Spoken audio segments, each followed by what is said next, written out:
سب سے پہلے اس میں آپ کو یہ سمجھنا ہے کہ جو زمین عیدگاہ کی، مسجد کی، مدرسے کی ہوتی ہے، ان موقوفہ زمینوں میں کسی اور کام کو کرنا جائز نہیں ہوتا۔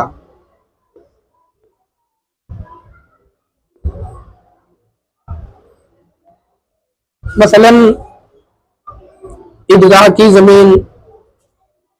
عیدگاہ کے لیے وقف ہے، اب اگر اس میں عیدگاہ کے مفاد کے علاوہ کوئی بھی کام کیا جائے تو وہ شرعاً جائز نہیں ہوتا۔ اصل میں مسئلہ یہ ہے کہ جو زمین عیدگاہ کے نام پر یا مدرسے کے نام پر دے دی گئی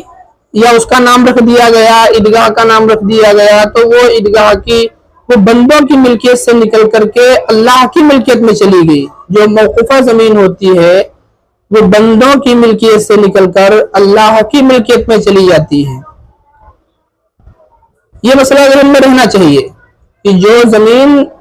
موقوفہ، جو وقف ہوتی ہے، عیدگاہ ہو، چاہے قبرستان ہو، چاہے مسجد ہو، چاہے مدرسہ ہو، وہ زمین بندوں کی ملکیت سے نکل کر اللہ کی ملکیت میں چلی جاتی ہے۔ اب اس میں حکم یہ ہے کہ اسی مصلحت کے علاوہ، اسی کے مفاد کے علاوہ میں اس زمین کا استعمال کرنا جائز نہیں ہے۔ تو یہ مسئلہ میں نے لوگوں کو بتایا، تقریباً لوگ سمجھدار تھے، لوگوں نے سمجھا اور لوگ باقاعدہ بات مان چکے تھے۔ لیکن ہمارے علاقے کے مفتی صاحب، مفتی ولی اللہ صاحب،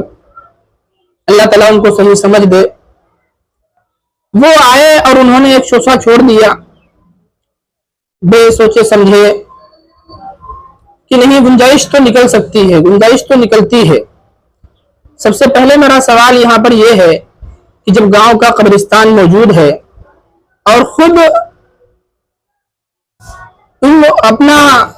مولانا حمداللہ میاں صاحب کا ایک ذاتی قبرستان ہے جہاں 2-3 قبریں بھی موجود ہیں، لوگ جانتے ہیں، گاؤں کے لوگ سمجھتے ہیں، تو پھر ایسی کون سی مجبوری پڑی تھی جو عیدگاہ کی زمین میں ان کی تدفین کرنے کی اتنی ساری گنجائشیں نکالنے کی کوشش کی جائے؟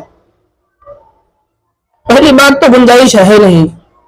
کیونکہ جو زمین موقوفہ ہوتی ہے جس مقصد کے لیے، اس کو اسی مقصد میں استعمال کرنا جائز ہے، اس مقصد سے ہٹ کر کسی دوسرے مقصد میں استعمال کرنا جائز نہیں ہے۔ دوسری چیز یہ ہے کہ بار بار وہ گنجائش کے نام پر شریعت کے نہ جانے کتنے مسائل کو انہوں نے تبدیل کرنے کی کوشش کی۔ وہاں کھڑے کھڑے، اب اللہ جانے وہ ظہر ہی بنا کے شاید آئے ہوں گے کہ ہم کو گنجائش نکالنا ہی ہے، طرح طرح کی باتیں جو ہے اس زمین کو قبرستان ہی بنا دیا جائے۔ انہوں نے پوچھا کہ پروا والوں کا کوئی قبرستان تو نہیں ہے؟ نہ ہو تو یہی قبرستان بنا دیا جائے۔ مجھے تعجب ہوتا ہے، مجھے حیرت ہوتی ہے ایک مفتی کے اس قول پر، اس بات پر، کہ کیا اسے اتنی بھی خبر نہیں ہے کہ جس مقصد کے لیے جو زمین وقف کی گئی ہے اس مقصد کے علاوہ قبرستان جب گاؤں کا موجود ہے اور اس کے علاوہ بھی قبریں ان کی موجود ہیں جہاں تدفین آسانی سے کی جا سکتی ہے، یہ کوئی مجبوری نہیں ہے۔ کون سی مجبوری پڑی تھی کہ اتنے سارے مسائل بدل ڈالے جائیں؟ جبکہ صریح کتابوں میں مسئلہ ہے، میں دکھا رہا تھا، میں ان کو بتا رہا تھا کہ مفتی صاحب آپ بات سمجھیں، لیکن وہ سمجھنے کے لیے تیار نہیں، وہ مسئلہ اور فتویٰ دیکھنے کے لیے تیار نہیں۔ میں نے دارالعلوم دیوبند کا بھی فتویٰ دکھانے کی کوشش کی، میں نے علامہ بن نور ٹاؤن کا بھی فتویٰ دکھانے کی کوشش کی، جو وقف شدہ زمینیں ہیں، عیدگاہ کی زمینیں ہیں، ان پر قبرستان بنانا، ان کو قبر میں بنانا جائز نہیں ہوتا، جائز نہیں ہے۔ پھر ایک شوشہ بہت دیر تک تو مفتی صاحب یہ ثابت کرنے کی کوشش کرتے رہے کہ یہ عیدگاہ کی زمین ہی نہیں ہے، یہ موقوفہ زمین ہی نہیں ہے، لیکن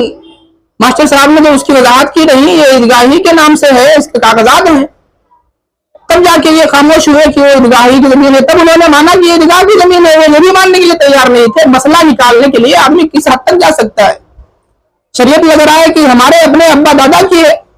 یہ تو یہودیوں کا کام تھا، اللہ کی پناہ ہے، اللہ کی پناہ، یہودی علماء کا کام تھا یہ امیروں کے لیے الگ احکام بیان کرتے تھے اور غریبوں کے لیے الگ حکم بیان کرتے تھے، جس سے اپنا مقصد حاصل ہونا تھا ان کے لیے الگ احکام ہے، اور جو بیچارے غریب تھے وہ اصل مسائل ان کے سامنے رکھ کر کے اور ان کو جو ہے تکلیفیں پہنچانا مقصد ہوتا تھا۔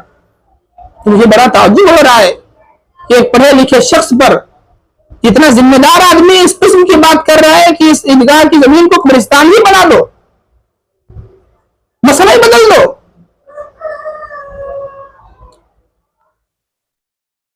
پھر بھی نہیں مانے، وہ زور زور سے بولنے لگے اور کہنے لگے کہ مفتی صاحب کے دل میں کھوٹ ہے، اس وجہ سے یہاں پر گنجائش نہیں نکل سکتی ہے۔ میرے عزیزو، میری کیا حیثیت؟ شریعت کا میں حکم دکھا رہا تھا، میں بار بار کہہ رہا تھا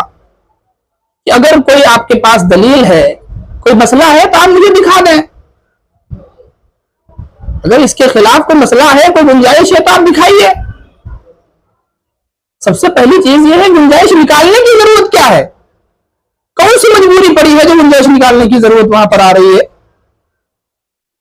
کون سا یہاں بڑا سانحہ پیش آ گیا ہے؟ اب بتائیے، گنجائش نکالنے کے نام پر وہ ہم سے کہہ رہے تھے کہ اگر آپ چاہیں تو گنجائش نکل سکتی ہے اور آپ نہ چاہیں تو گنجائش نہیں نکل سکتی۔ یہ شریعت یہ ہمارے گھر والوں کی ہے، یہ احکامات جو فقہاء نے لکھے ہیں وہ ہمارے اپنے ہیں، جو اللہ کا حکم ہے، جو مسائل لکھے ہوئے ہیں ان کو بلا وجہ ہم تبدیل کر دیں گے؟ پھر یوں ہی راستہ کھلتا ہے، پھر عوام یہی کہے گی کہ ہاں ٹھیک ہے، مفتی صاحب ہیں، پڑھے لکھے ہیں، تو ان کے لیے مسئلہ